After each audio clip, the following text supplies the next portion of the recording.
Paslun ari eta hiji pasal. Yajibu wajib ala waliyyi sobiyyi ka anu jadi walina budak budak lalaki wasobiyati jeung ka walina budak awewe al mumayyizaini anu hideng duanana. Wajib naon aya muro yen marentah itu si waliyus sobi huma ka itu si sobi jeung sobiyah bisolati kana salat wa yu'allima jeung yen wajib mapatahan itu si wali huma ka itu sobi jeung sobiyah ahkamaha kana pirang-pirang hukumanana itu salat banda sab'i sinina dina sabada umur 7 pirang-pirang tahun wa yadriba jeung yen neunggel itu si wali huma ka itu si sobi jeung sobiyah ala tarkiha karena arah-arah ninggalkeunana salat ba'da asyri sinina dina sabada umur 10 tahun kasaumin bari teu beda sapertikeun puasa bae atau ko anu kuateun itu sobi jeung sobiyah hukan itu saum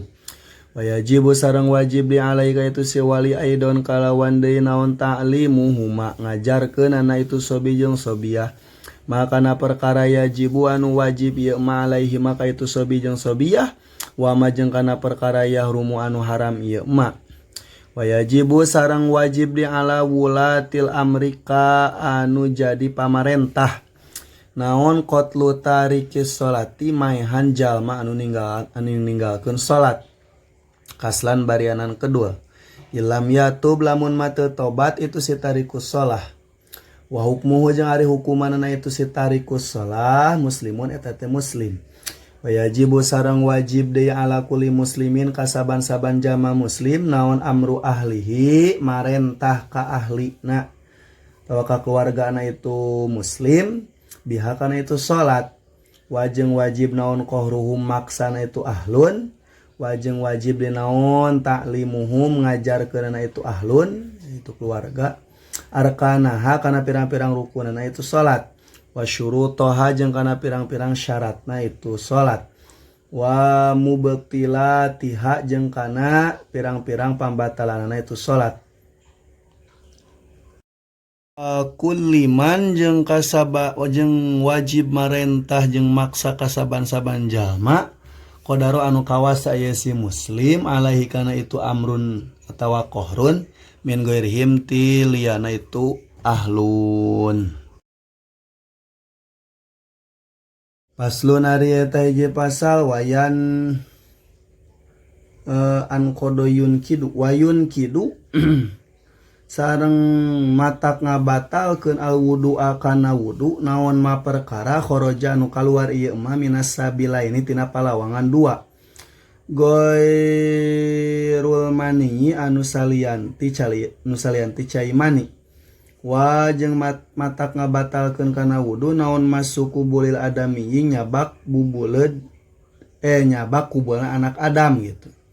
palawangan hareup aw halqati duburihi atawa nyabak kana bubuleud duburna anak Adam bibatnil kafi ku dampal tampah bila hailin bari kun teu ayana halang-halang wa jeung matak ngabatalkeun kana wudu naon lamsu basyaratil ajnabiyati nyabak kulitna deungeun atawa lian mahram ma'a kibarin sartana gede wa zawalul akli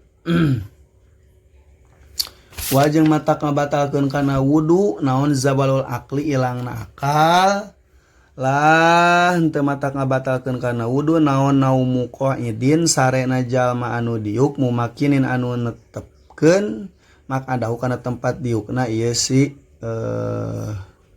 naon qaid gitu.